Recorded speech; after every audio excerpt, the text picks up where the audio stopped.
It should say the road to getting the job, and it's showing Multicultural Association of Fredericton is today's date and my name. So welcome everybody to this session. I'm happy to work with you through the your Multicultural Association in Fredericton. This is my first opportunity to actually be engaged with this group, and I'm looking forward to doing a short little workshop on something that I've entitled the road to getting the job. Just to give you a little bit of background, I think you might know a little bit about me from what Iman might have indicated, but I've been doing some volunteer work with different multicultural associations over the years in Newfoundland, originally in Newfoundland, the Association for New Canadians way back to 1991, and did some work in Halifax with my multicultural organization there, and I presently do some volunteer work and workshops with the Multicultural Association of Greater Moncton area called Magma. So my first opportunity to do some work here, really looking forward to it. I spent about 25 years in human resources prior to moving into a more senior level, and I retired as the CEO of Omista Credit Union at the end of 2017 after about 19 years in different roles at the CEO level, both in Nova Scotia and here in New Brunswick. I'm no stranger to Fredericton. We had a branch. We have two branches in the Fredericton area, one in Aberdeen and Fredericton, and one out in on Gateway in Oromocto. So I spent quite a bit of time in that area, know the area quite well. And I presently work with the Canadian Credit Union Association. I'm a national trainer, facilitator for a number of programs across the country. And usually I would do some travel for some of my training, and all of our travel since March pandemic has been curtailed. So everything I do now is done virtually online at this type of format using Zoom and other online formats. From an educational perspective, I started out prior to joining the banking system and eventually the credit union system. I have a Bachelor of Commerce with a major in accounting and marketing. I went back to school quite a bit later when I was a little bit older, and in 2005 I completed a master's in business administration in information technology management. And then I was crazy enough to go back to school and do my doctorate back in, it took me quite a while, it took me 7 years because I was doing all this while I was working full-time as a CEO. And I completed my doctorate in business in 2016. With a human resource focus. It was around credit union mergers, but it was specific to psychological contracts and organizational trust. So very much a human resource focus. A lot of the training and work that I do now, a lot of the facilitation of courses and programs for credit union professionals and credit union directors is around governance, human resources, strategic management. I also teach a course on consumer and mortgage lending. I teach one on the basics of learning the credit union cooperative system as well. So I'll tell you a little bit about what I was hoping to cover. I will be very cognizant of time and watch the time closely so that we finish up within the hour. And I would like an opportunity for anybody who has a question to feel free to either use the chat room or interrupt me at any point in time with a question or ask me a question, or if you choose, we can wait until the end. I do have a slide where we say, let's look at any questions or anything that's come up that you'd like to ask about relative to my presentation. As you probably know, and as Amanda's probably told you, I am scheduling some mock interviews or practice interviews for next week. We've got 2 blocks of 3 hours set aside for that.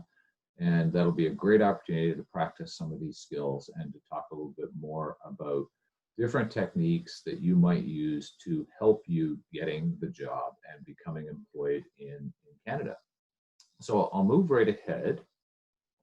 For some reason, my slides aren't moving ahead. Oh, there we go. Okay, so the way I've structured the agenda is to spend most of the time talking about interviewing skills. But as you'll see from this, I'm also going to take a little bit of time talking about resumes and cover letters because they're a critical and an important component of getting ready for a job, no matter where you are. So what I want to talk about in terms of resumes, I'm going to look at some key considerations on resumes. I'm not going to spend a lot of time on this, We're going to talk a little bit about the suggested order of a resume, which will include different things like your contact details, opening statement, a recap of skills, both your key skills, technical software skills, always important in this day and age. A little bit on personal attributes, career overview, aspirations. Of course, every resume should contain information about your education, your employment, including your volunteer work, and references. References are important as well. And I am of the belief, having spent so many years in human resources and interviewing so many different people, that a resume really should be tailored, particularly in this day and age and with our technology. It should be tailored to the job you're applying for. Whenever anybody asks me about that, should that be the case, or should I use the same resume for every job? I'm very clear in my view that you should tailor your resume for every job you apply for. So my answer, as I say here, is yes. Tailor your resume so it aligns with the specific requirements of the job you're applying for. And you need to learn about the company you're applying for. You need to know everything about that company. And we'll talk a little bit about research and personalizing your resume for each of the jobs. So just quickly on resume order, the order might not be exactly like this, but you want to make sure you have contact details, name, email, telephone. You want to have a good opening statement, and an opening statement might just be a little bit of a comment or commentary about who you are, maybe where you studied, where you work, what you bring to the job, what your career aspiration or goal might be. You want to talk about your key skills and strengths, not 2 or 3 pages on that, because you actually will have that detail contained in your experience, your experiential section of your resume, as well as your education. But maybe 10 to 15 skills that will link your experience to the job. Keep in mind you should be tailoring your resume to the job. And I'm sure that Aman and your work with Aman in your sessions has covered a lot of this. So some of this might be repetitive, and some of this you might say is very much common sense. But we'll go through this fairly quickly. And technical software skills. These days, technology is essential that you understand technology. And I don't just mean the technology specific to preparing a resume or a cover letter, but the technology relative to your trade, to your industry. And it's good to ensure that that's contained there as well. You'll want to have something, as I say, about personal attributes, your educational history.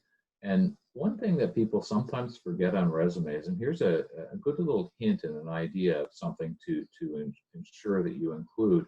Don't just say that you completed a certificate or a program or a degree in a specific area without mentioning if there were some academic achievements that you had. If you were top of class, if you were your class valedictorian, if you received a scholarship or an award for accomplishment, those are things that indicate that you have excelled and that you've gone above and beyond. And it's good to note them. Same thing will apply actually for employment history. If you were designated as Employee of the Month, if you received an award for a contribution to your company, make sure somewhere in that resume that is covered. If it's not covered in writing in the resume, think of that for the interview and how you can bring that information forward. References are important. You are applying with experience from other countries. I recognize that, and sometimes references are a challenge, and we will talk about that a little bit further down as well. I keep forgetting my keyboard is not working. I have to use my mouse to advance my slides. Okay, additional resume considerations. So important, and I'm sure you talk about this too, and I won't spend a lot of time on this. Make sure you format your resumes well. Keep in mind there are a lot of recruitment software packages that employers use, and avoid the use of images, graphics, pictures, formatting that a software package might not recognize. Things like the content and headers and footers. Avoid those fancy fonts. And what I mean by fancy fonts are the ones that are brush script or different style fonts. Go with the more recognized ones. I've just put a few here: Verdana, Arial, Calibri. A font such as Times New Roman, fairly common. I think this PowerPoint presentation is probably looking like it's a Times New Roman or a Verdana as an example. And avoid, because of recruitment software, again, avoid tables, avoid PDF saving or publishing your resume in a PDF format. Usually the best format is a Microsoft Word format. And just something I want to touch on resumes as well is the review process. Ask somebody you trust to take a look at your review. It could be a coworker, it could be a former employee, it could be a friend, a teacher, somebody who has good attention to detail to take a quick look and an analytical look at your resume for accuracy, for spelling errors. We all make spelling errors. You might find spelling errors in my presentation. I hope not. I hope not too many. So ask somebody to take a look at it, a critical eye, maybe a couple of people, and do lots of research. Again, back to finding out about the organization, about the way of presenting yourself effectively in a resume. And there's so much available. These days, everything, you can Google anything. Everything is on the internet. There are so many good resource books, and I'm sure that in your programs, you have different resource materials that you have available to you. And again, on your resume review, proofread. Make sure that there's not too many or any errors. Now, I just want to touch very quickly on cover letters, because cover letters, and I speak again from some experience with respect to receiving hundreds, probably over the years, that many years in human resources, I've probably received thousands of resumes and cover letters. The cover letter that stands apart, and I guess I've tried to illustrate it with this very simple little graphic. And you see a number of objects here with one that stands apart, and that's the red one. The object, the idea of the simple little graphic is to show yours has to stand apart. It has to be different, because when an HR manager or a recruiter or an assistant or somebody in the department is screening applications, they often they do look first at that cover letter that comes in. And if it's a standardized cover letter that says, I hereby apply for employment with your company, thank you, or yours truly, or whatever, there's nothing there that really captures you and captures your interest, and nothing that really says to the HR person that this is a unique and a well-prepared and a well-researched indication of a well-researched process for applying for the job. So your cover letter is really a great opportunity to tailor a document to the job you're applying for. It's an opportunity for you to highlight everything about you, your education, your experience, that you feel is aligned to the job, and it makes you stand apart. So what makes a great cover letter? If you can connect the positive achievements of your past to the present needs of your future employer, that's what makes a good cover letter. If you can highlight what's great about your brand, and what I mean about your brand is what you're all about, what you stand for, what you represent. And here's a simple way to look at it in the cover letter. If you can include in the cover letter things about these four areas, that's really going to tell the recruiter, the HR manager, a little bit about you. Your yesterday, your today, your tomorrow, and your enthusiasm. Some four very basic points that I would consider critical and important. If you have a cover letter that really is well written and it's written specific to the position you're applying for, it tells the recruiter, the HR person, that you've researched the job, that you understand the job, that you've looked at the skills that are asked for, the attributes, the experience that are asked for in the job, and that you're then matching off or explaining how your skills, your attributes, your experience relate to that job. And if you do it through the ways that I'm mentioning here about talking about your career, then this applies as well to the interview as well. Talk about your yesterday, your today, your tomorrow, and your enthusiasm. Enthusiasm is critically important in a cover letter. It's important. I know that sounds sort of funny. How can you show enthusiasm in a cover letter? But you really can. You can show that you're intrigued, that you're interested, and that you're ready to take on the challenge of a new position. You will show that in your resume, you'll show that in your cover letter, you'll especially show that in your interview process, which we'll get to very, very soon.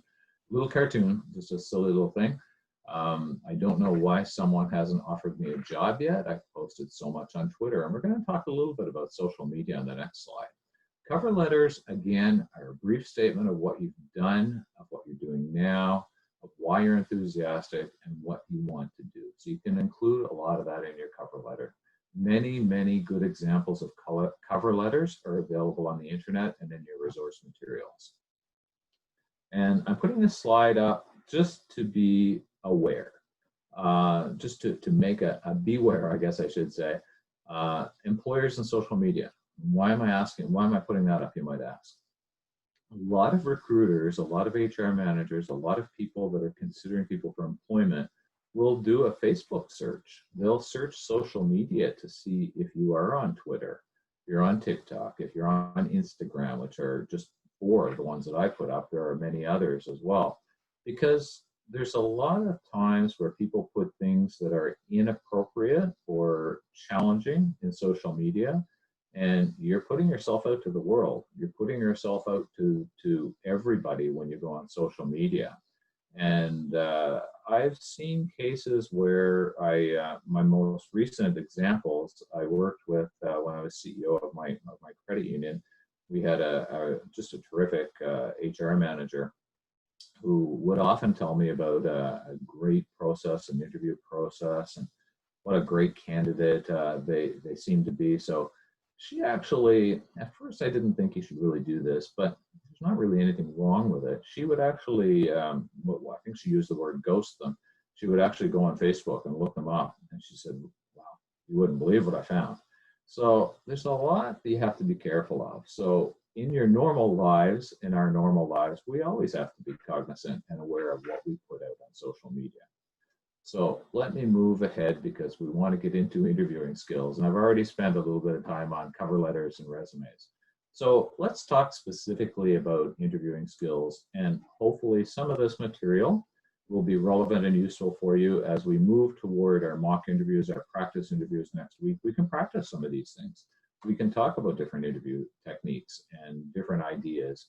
And this is somewhat of a, well, I guess it's structured, but it's a variety of ideas and topics around interviewing that I've thought of based on my experience and suggestions of things that you might find helpful.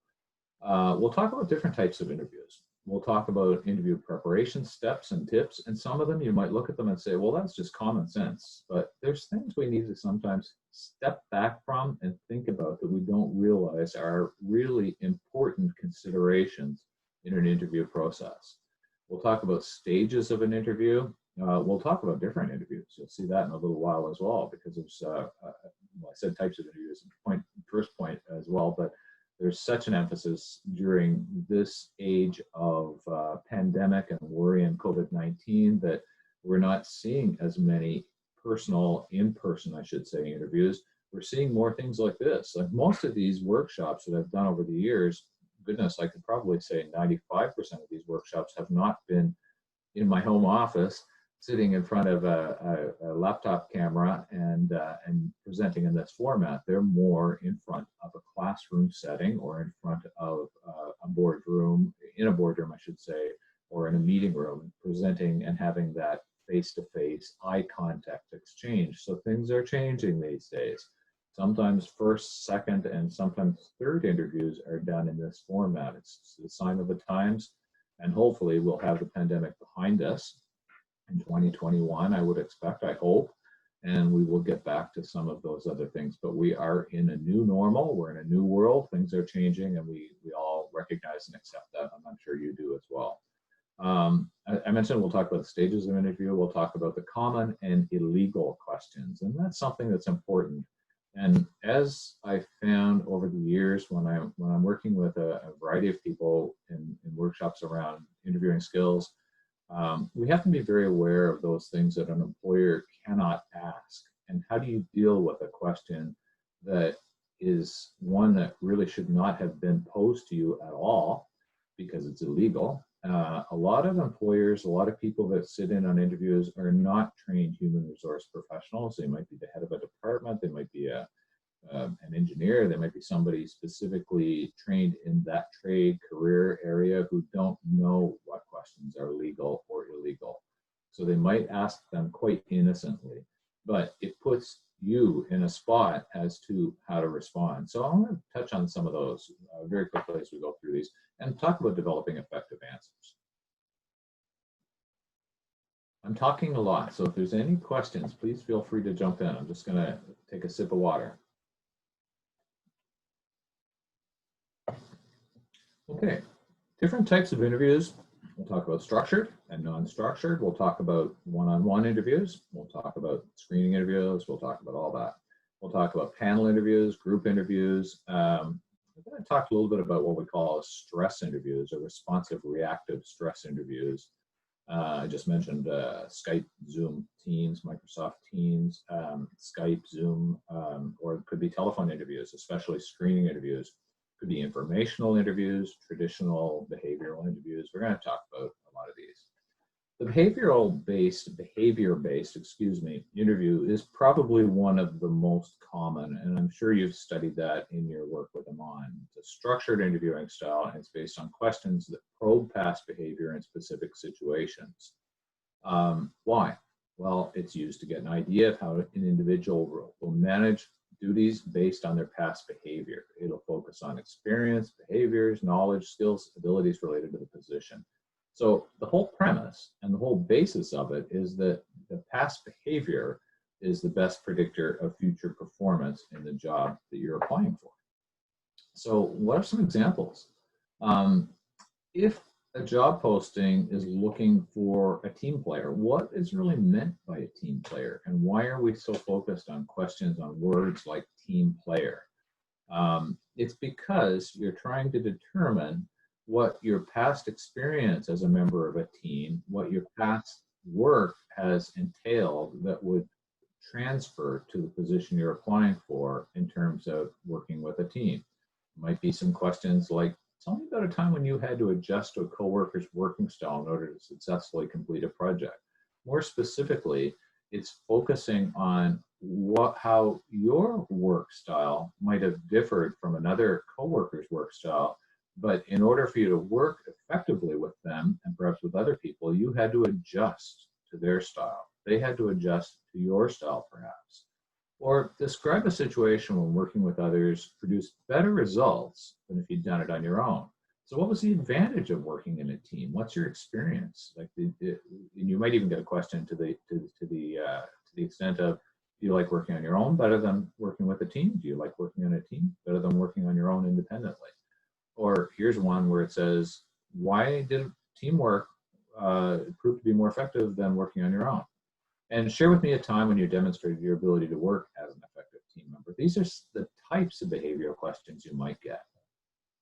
I also want to talk today a little bit about, and you might look at these and say, oh, I know all about that. And it's just something that is understood, and we wouldn't miss any of these important things, but documentation, I should say, professional attire, how you dress, preparing your route. I know that sounds so basic, but we want to talk a little bit about that because I've seen cases where people have not done these things, and it's resulted in a real failure on the part of the candidate applying for and being interviewed for a position. And we're going to talk about preparing answers to possible questions. And I'm actually going to put up a number of different possible questions that you might face and how you might deal with them. If we were together in a classroom or in a meeting room or what have you, we would actually take some time for this at the end of this presentation, towards the end of this presentation, to do some skill practices. And sometimes you'll hear referred to as role plays, just within small groups. And this is something that I mentioned to Amon that you may want to do on your own if time permits, if you have that opportunity, to actually go through some practicing. And we'll talk about that as we get a little bit further on as well. So documents, again, you probably submitted your resume, your cover letter electronically in many cases. If you do go to an interview where you know you're going to have a few people there, it's always good to have a copy of your resume for each of the individuals who will be there, plus having an extra copy. you should be taking notes. You should ask if you can take notes. You may want some of your questions recorded so that you don't forget about them, or you may have some information that you want to bring forward that isn't on your resume or cover letter, or additional information you'd like to put forward to support your application for the position. So have pen and paper. And remember, it's a two-way street. That employer is trying to determine if you will be a fit for the position, a fit for the company, a fit for the team and the people that work there. But you also have to find out if it's a suitable organization, a suitable job, and a suitable culture for you. So it's a two-way street. You might have questions. You should have questions, as a matter of fact. I like going to an interview where there are questions asked of me. I like it when somebody asks more questions about the job, about the position, about the company, about our background, those types of things. You should have a copy of the job posting with you, handy to have that for reference. You should have references as well. If you have written references, as an example, or you have a list of people who could be contacted as references, that's important as well. If you are coming to Canada from another country and you realize that it might be challenging for the employer, for the HR manager, the recruiter to contact your references because of significant time differences, you need to be aware of that too. You need to provide additional information. I've often interviewed people from other countries where they did provide reference names, contact information, emails, or telephone numbers. I always like doing telephone interviews because I had that opportunity to have a dialogue, a two-way dialogue. But in many cases, I used to hire a number of candidates internationally, and in Asia, it could be like a 12-hour time difference where they're 12, 13 hours ahead. So I'd have to adjust and sometimes do those references from my home or after hours or before hours. In terms of documents, if you are applying for a position where you would actually have a portfolio, and I think you probably understand what I mean by portfolio, which is sometimes a packaged set of materials which will show your work. If you're applying for a marketing position or a commercial artist position or something like that, you should have a portfolio of your work, and it's optional. It depends, of course, on the career or the job that you're applying for. Professional attire, can't say enough about this. You want to dress for the job. And when I say dress for the job, think of the job that you would be doing in that organization and how would you be dressed appropriately for that position. And a day or two before the interview, you want to try on your intended outfit. I know that sounds sort of silly, but sometimes you might find that for a guy, I've been there before, the suit that you were planning to wear might not fit you that anymore. You put on a few pounds, or you've got a stain on your tie, or whatever the case is. So simple things like getting ready for your presentation. Maintain professionalism. You want to aim to impress.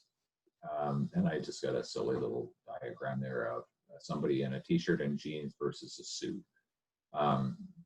This one might seem so simple, but it's actually critically important. You want to prepare your route for in-person interviews. Make sure you know exactly where you're going and the address, the interviewer or interviewers' names. You might want to just do a Google search. Maybe you want to print a map just to find out how to get there. You might want to go in advance and make sure you know where the office is for your interview. And you want to know where you can park if you're driving. If you're going by bus, you want to know what bus you have to get. You want to be there sufficiently early to be ready for the interview. Preparing your answers. And here are some ideas around using recent examples where you excelled. Remember a little while ago, I talked about your specific achievements or accomplishments. They could be academic, they could be work. Think of some examples where you excelled, where you significantly contributed to the company in your role, or things that you really want to get across that will certainly be in your favor and information you want to ensure that the HR manager, the recruiter knows about. Identify your skills through your responses, and always think about that. Think about the different ways that you can use your speech, your presentation, your answers, and your questions to get across your specific skills, your specific abilities and experience. If you're applying for a position within your industry, if you're an engineer, if you're an IT specialist, don't be afraid to use industry terms, because industry terms, the terminology that you are trained on and experienced on, indicate that you have a strong awareness and understanding of your industry. So using those terms is appropriate as long as the person you're speaking to is somebody you feel comfortable will understand those industry terms.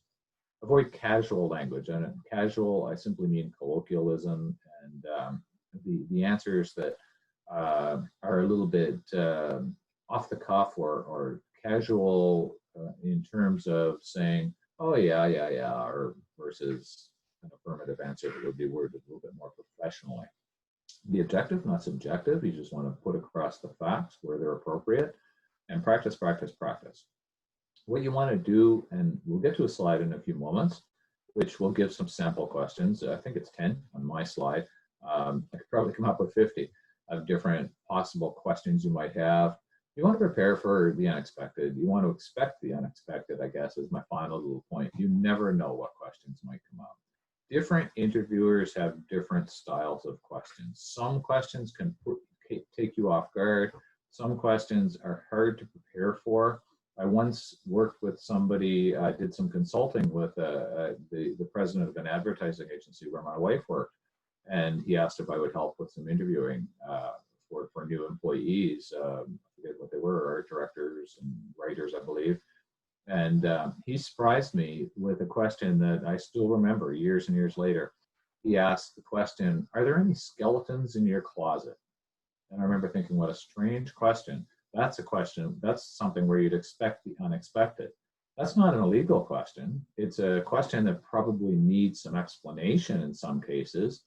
And what he was getting at, is there anything you want to tell us about that you're not particularly comfortable with, or something that we should know about you? And it was a little bit of an awkward question, I will admit, but it did solicit some very interesting responses. I don't necessarily recommend that question. I've never used it. I don't like it myself, but I thought it was a little bit different. So that's where I refer to expect the unexpected. Oh, here's my 10 common questions. And these are just some that you might or might not see. I'll let you go through that yourself. You can see some of them there. Some of them are open-ended.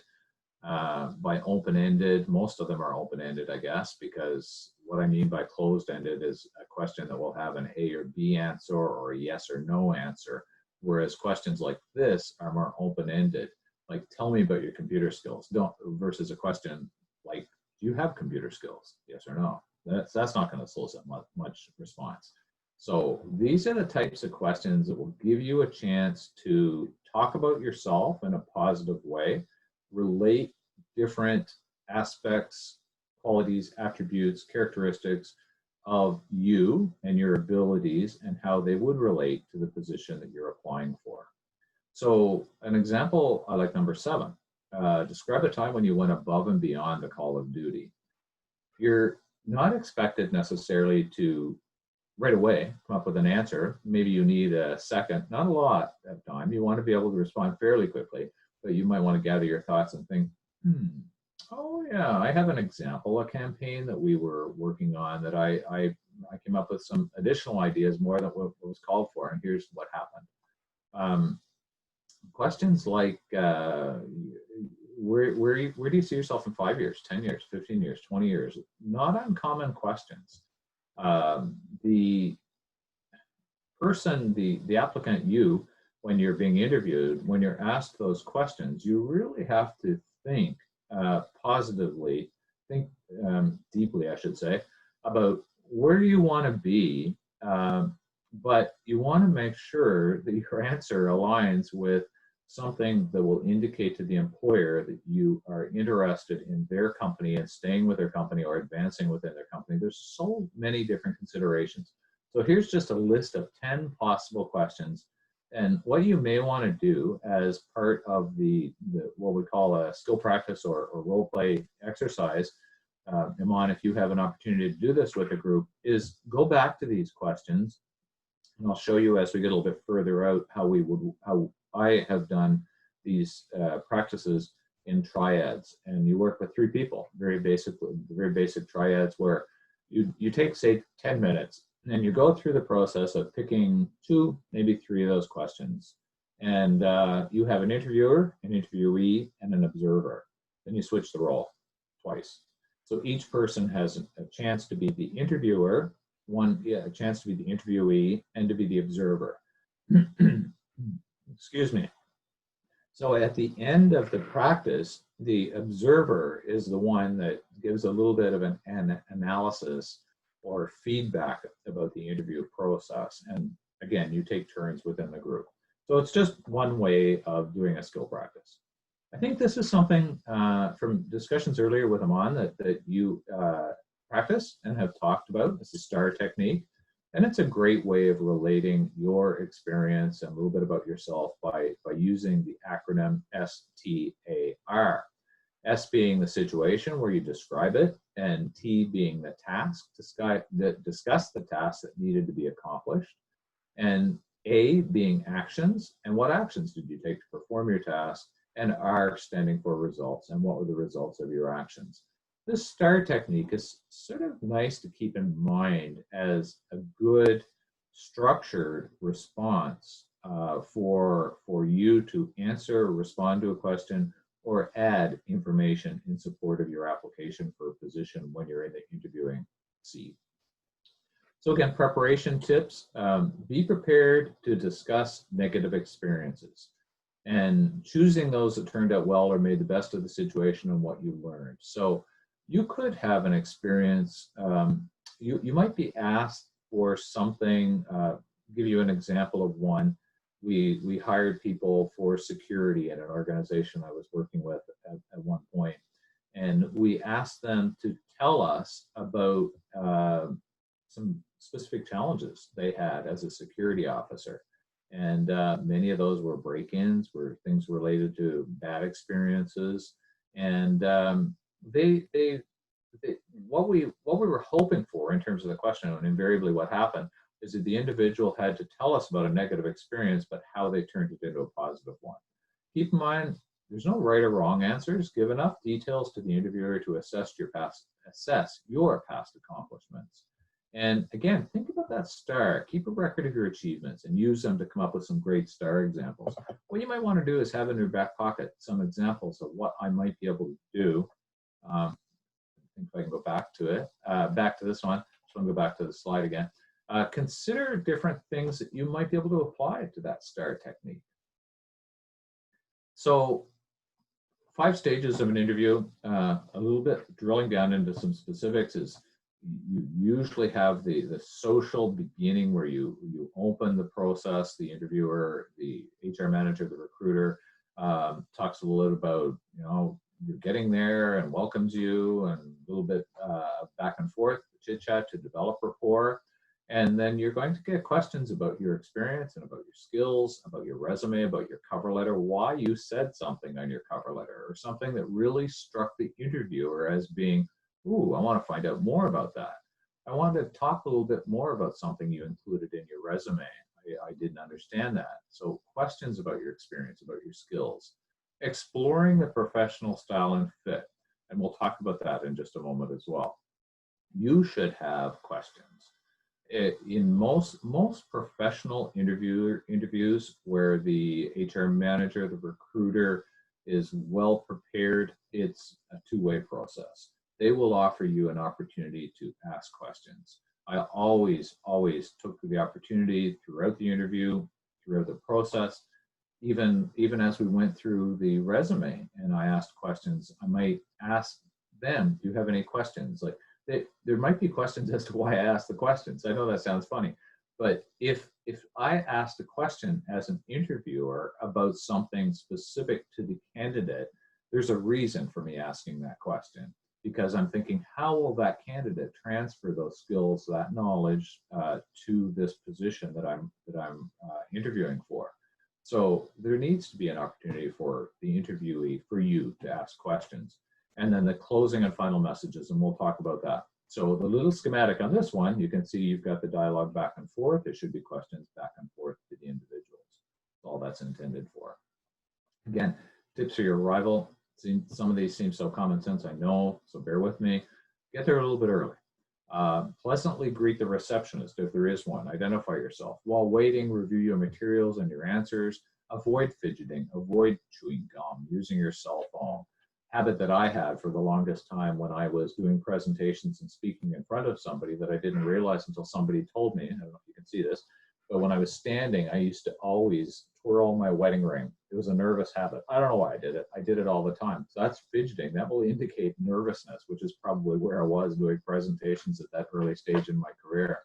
One of the things I'll mention to you about pleasantly greeting the receptionist, often the case, if I work in an organization where I have a trusted coworker, a receptionist, somebody at the front desk who is sitting near the person, oftentimes you'll come in and there'll be a lobby area and you'll sit near the person and there might be some chit chat, there might be some discussion back and forth.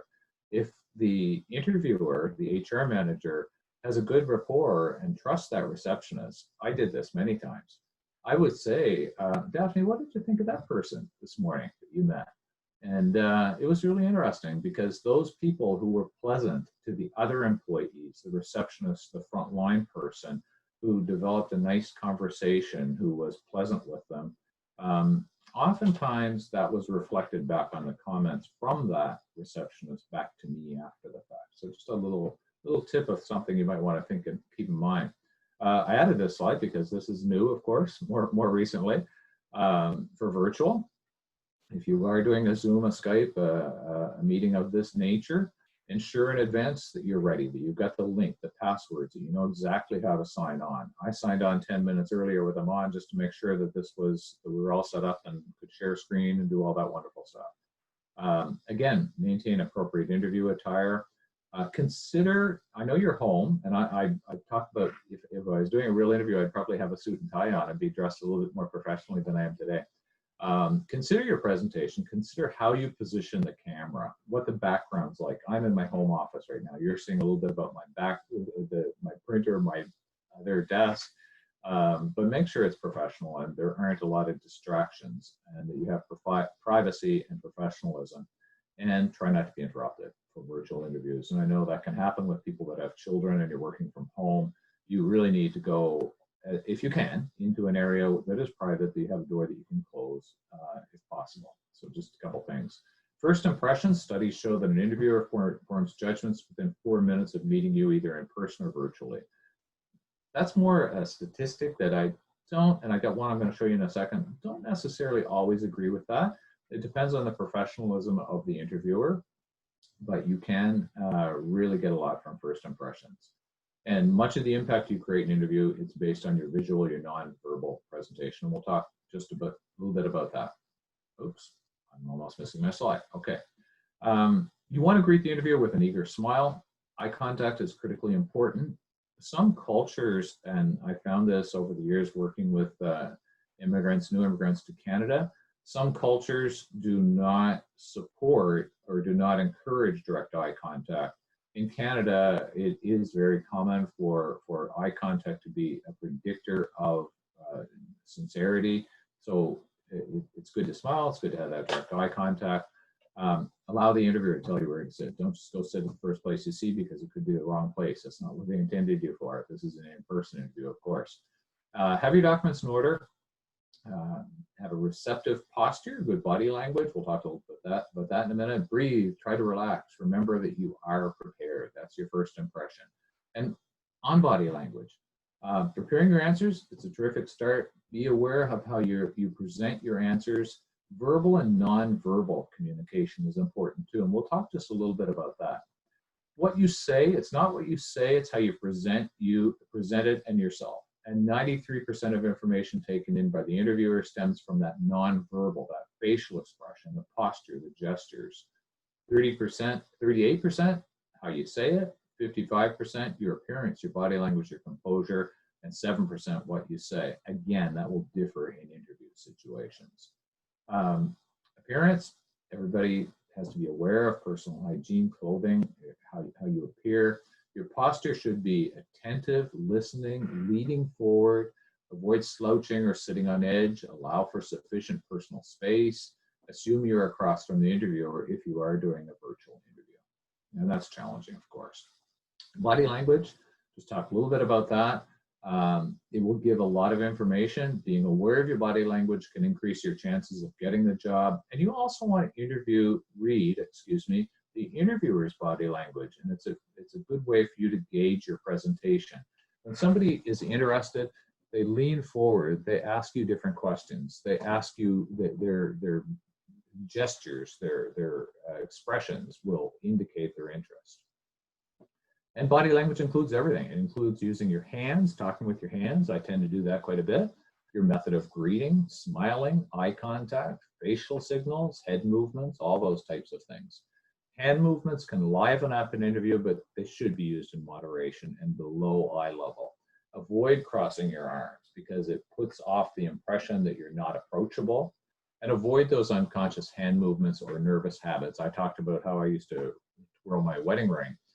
Biting nails, adjusting your tie, all those types of things, clicking a pen. I worked with somebody who used to click, I don't have a clicking pen, but they used to do this all the time and they didn't realize they did it. It was just a nervous habit.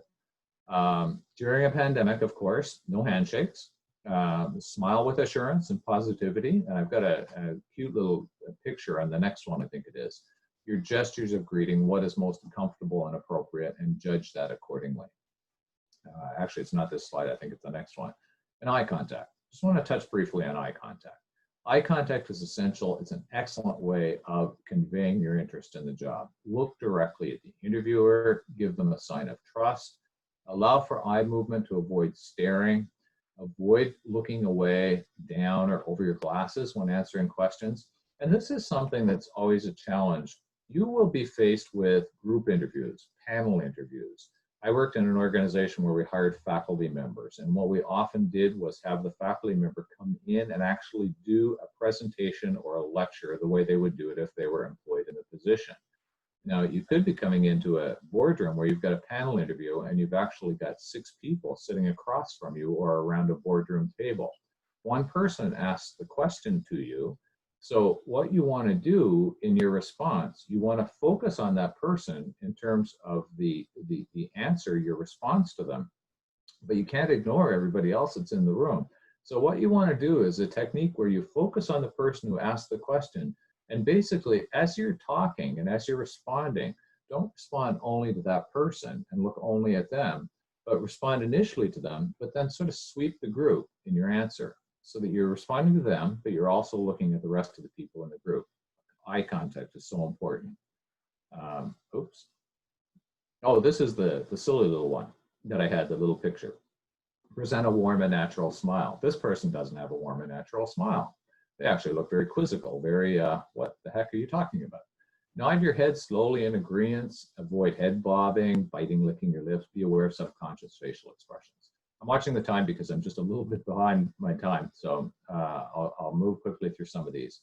And look at the interviewer's body language, observe them closely, and you can get an indication of their body language and what that means in terms of if they sigh, cross their arms, or impatient, whatever, what have you. So you want to read that body language. So these are key questions of what the interviewer is doing in terms of making a hiring decision. This is what's going through the interviewer's mind. Can you actually do the job? Is everything you provided sufficient, and will you be productive in the role? They're thinking, who are you? What do you like? What characteristics and traits do you possess? And then, very important, they're thinking through the whole process, will you fit in with others in my company? I'm thinking of Joe and Sue and Fred and all the people that work in that department. Are you going to work well with them? So those are the types of things you need to do in terms of understanding the interviewer. I want to talk a little bit about things that you're not supposed to be asked, illegal questions. You are not, according to law, you shouldn't be asked any questions around race, color, ancestry, place of origin, age, political beliefs, religion, marital status, disability, sexual orientation, unrelated convictions, or addictions. Those are illegal. So what happens if you get those questions? You want to respond directly. You want to respond with confidence. And if it's an employer you want to work for, you still want to demonstrate your suitability for the job without compromising your rights. How might you counter a question like that? If you are asked an illegal question, if you are asked, what is your religion, for example, maybe you want to do it in such a way, a suggestion would be, can you tell me how that would relate to, or what bearing that would have on the job? I'm sorry, I don't really understand how that would work, how that relates to the job. Maybe you can tell me more. Or that's an interesting question. I'd be happy to answer it if I understood your reason for asking it, versus coming back and saying, you can't ask me that, that's an illegal question. So use tact, use diplomacy, use your good common sense, and recognize what some people might ask that are really illegal and inappropriate questions. Finally, I just want to talk about closing the interview. Make sure that if you have written references or you have a list of references, how to contact them, when to contact them, that is provided. And confirm at the end of an interview. Don't ever walk away from an interview with thinking, I wonder where, hopefully this will be provided to you before. I wonder when I'll hear about this job. I wonder what the next step is. Hopefully you will be told what the follow-up time frame is and when somebody will get back to you. You want to restate your interest in the position and why you feel you're the ideal candidate. At this juncture, also, think if there might be anything that you wanted to get across in the interview that you didn't have an opportunity for. And if you can somehow get that information in prior to closing the interview, you'll feel a lot better leaving the interview.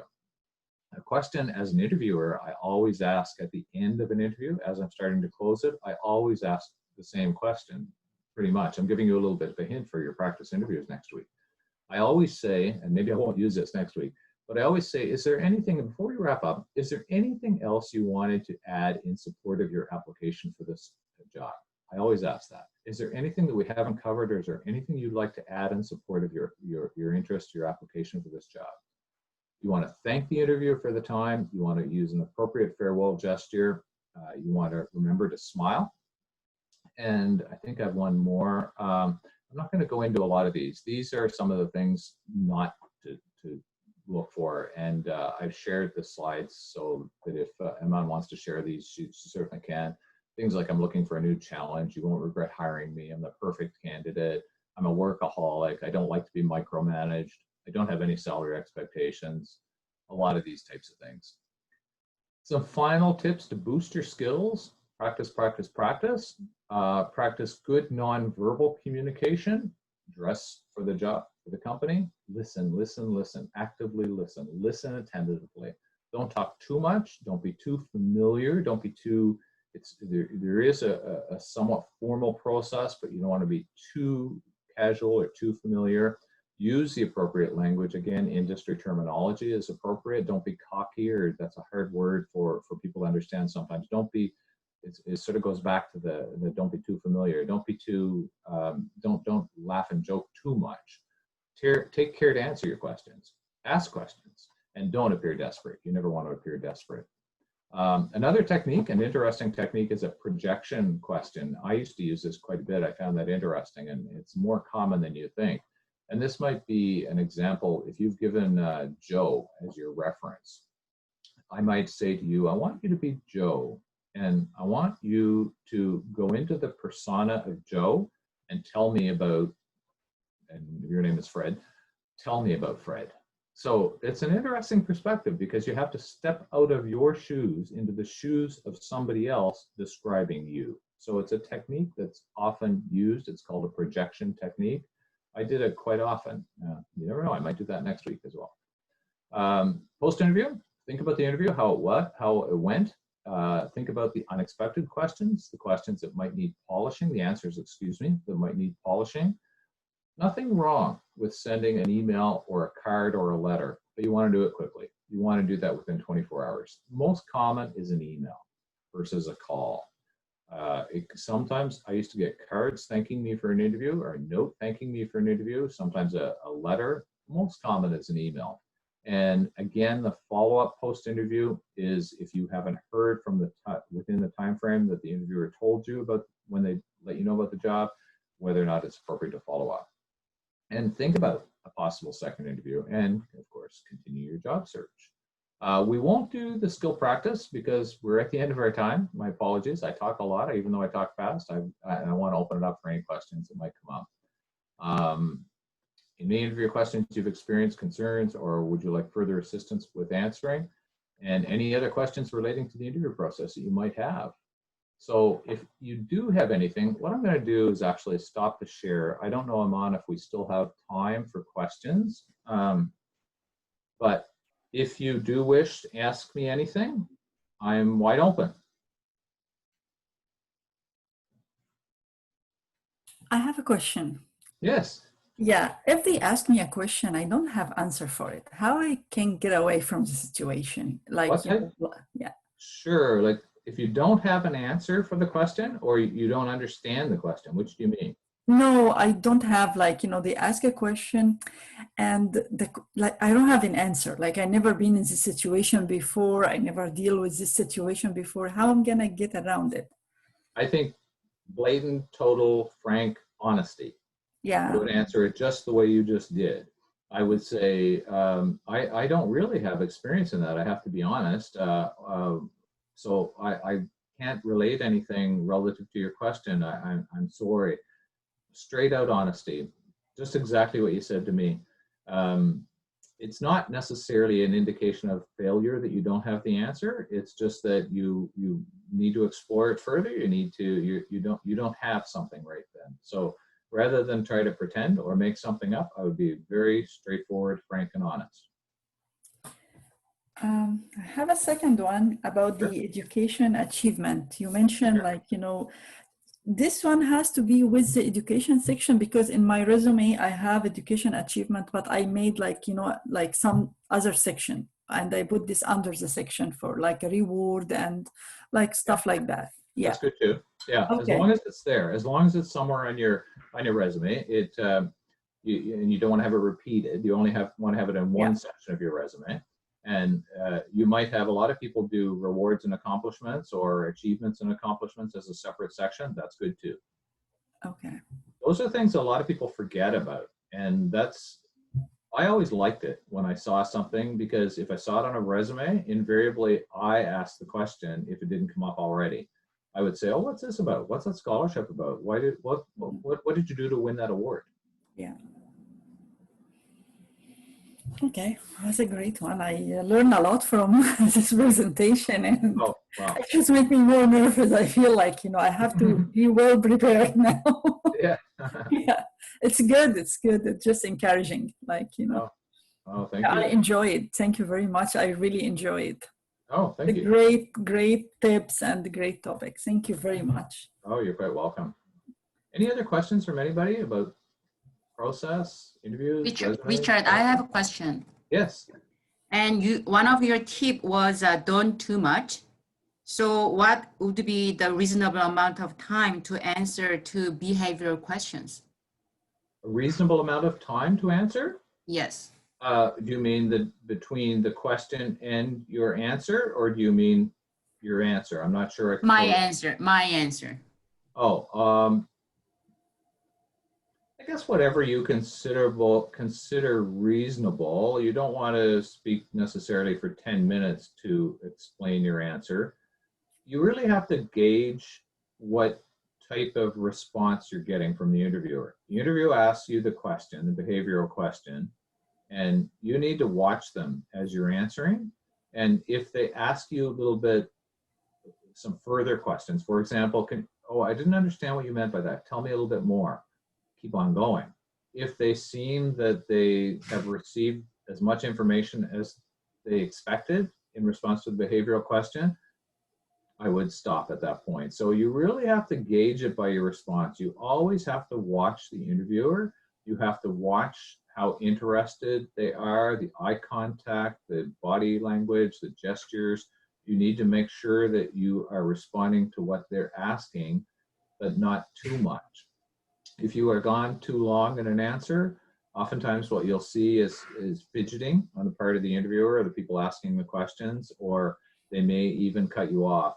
You don't really want to be in a situation where you're cut off. So you want to be concise, well-spoken, articulate, relatively brief, but leave the door open if there is an opportunity for more information to be presented. And sometimes you can do that with your inflection, with your voice, with your, here's one example of how I responded. Here's one example of an action I did if it's the team question, for example. Could I provide more information, you might say, or is that, and there's nothing wrong with asking as well when you do a response to a question. I hope I've answered that sufficiently. That type of question. Is there more information I could provide? So sometimes you can actually put that back to the interviewer. I'm not sure if that's a sufficient amount of information, or would you like me to elaborate a little bit further, for example? Just one suggestion, clear. Yeah. one technique. Thank you. Oh, you're quite welcome. I'm sorry if I went past the time, Sungmi, I should try to speak a little bit faster next time. No problem. No problem. Anyone who wants to ask any other question could do that. The ones who are maybe in a hurry, feel free to excuse and go. It's okay. I have a question, if I can ask one, Richard. Sure, of course. You know, and you brought up a really good one. It has to do with idioms. You know, many of the language that we use has got to do with sports, or it has something to do with our culture. And you gave a really good example, a skeleton in your closet. It's not necessarily a terminology that is globally. And so the question becomes, how do I deal with that? Someone brings up, because for instance, they could use a baseball reference, like you did a home run, or you, or I can't even remember all the terminology now with baseball. But when that happens, what do I then, how do I deal with that? Yeah, of course. That's a really good question. Again, I'd go right back to the frank, honest response. And I found that was very much the case when I'm working with immigrants and new people, newcomers to Canada, is that they wouldn't understand the terminology, or if somebody said, "Oh, you're batting 1,000," what the heck does batting 1,000 mean? So I always like getting the question back to me. I'm really sorry, I don't understand what that means. And if it's a cultural thing or a language thing, that's very understandable. Like any interviewer who would get the question back that, could you elaborate on what that means, or could you explain what that means? I'm sorry, it's not something I'm familiar with. Any good interviewer is going to say, oh my goodness, I just used something that I thought was commonplace, and you would understand, and invariably they'll apologize and say, well, what that means is it's just an expression or an idiom we use, maybe even explain what an idiom is. And I always found that was, I'm trying to be careful with those types of things, because especially industry terms. I used to find that when I hired faculty in the educational institute in the university where I worked, we'd get a lot of people coming in like engineers, and they'd use terms that even the interviewer, as the HR manager, I didn't know what they meant. So I'd have to ask questions sometimes. So you've got to be really tactful and polite, but frank to ask, to come back with it. There's not, to me, you know what, there's nothing like honesty, straight out honesty. Doesn't matter what you are. If you don't understand something, straight out say, I'm sorry, I don't understand that. And, usually there's a rationale and explanation for why you don't understand it. I don't know if that makes sense, Bonnie. If I explained it, I probably didn't articulate that very well. But I'd come right back and just say, I'm sorry, I don't understand the term. And if it's a newcomer to Canada, it's very understandable, because we get so caught up in our nomenclature and everything that we do in our approach to things that, we got to be cognizant of that and aware of it. So if somebody came back and honestly asked me, I don't understand what that means, can you elaborate? My first response would probably be to apologize for having used something I shouldn't have used and explain it. It's a nice thing about Zoom. You've got these little thumbs up, and we don't even have to talk. Yeah, exactly. I'm sorry, one thing I meant to do at the beginning, I wanted everybody to introduce themselves, and we got right into it. I would have liked to have known what everybody's career job interest is, and maybe we can do that as we approach the mock interviews for next week. Yeah, definitely we can do that. So does anyone else have any other questions? Okay. Well, thank you so much, Richard, for this fruitful interview. Workshop. I think you have covered a lot of the important points that they have to take care of when they have the interview with the Fin team. It's going to be by phone teleconference, but still it's the same. They can have all the documents in front of them, take notes and refer to them. And I really advise them to practice the STAR technique as you have mentioned, and to prepare. We have been working on it for a while. I have posted questions, and most of them have been working on getting their answers ready. Good. I think the challenge, as Sungmi has mentioned, was the timing.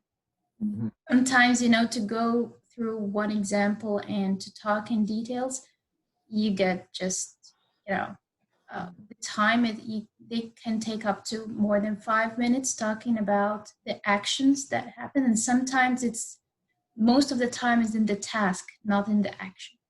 Sure, that's right. So it's really tricky how to formulate the answer using the STAR technique at the end.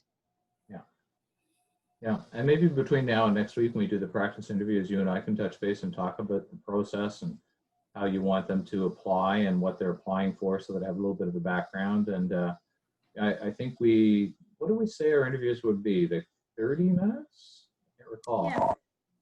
Yeah, 30 minutes. Okay, we'll do some preparation between now and next week. Yeah. Sounds good.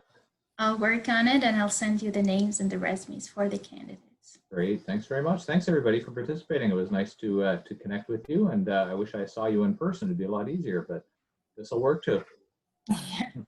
Thanks a lot, Rick. Thank you. It was a great workshop. I really enjoyed. Thank you very much for your time. Thank you. Thank you so much. Okay, so long everybody. Bye. Have a good day, everyone. You too. Bye. Iman, I have a question for you. Can I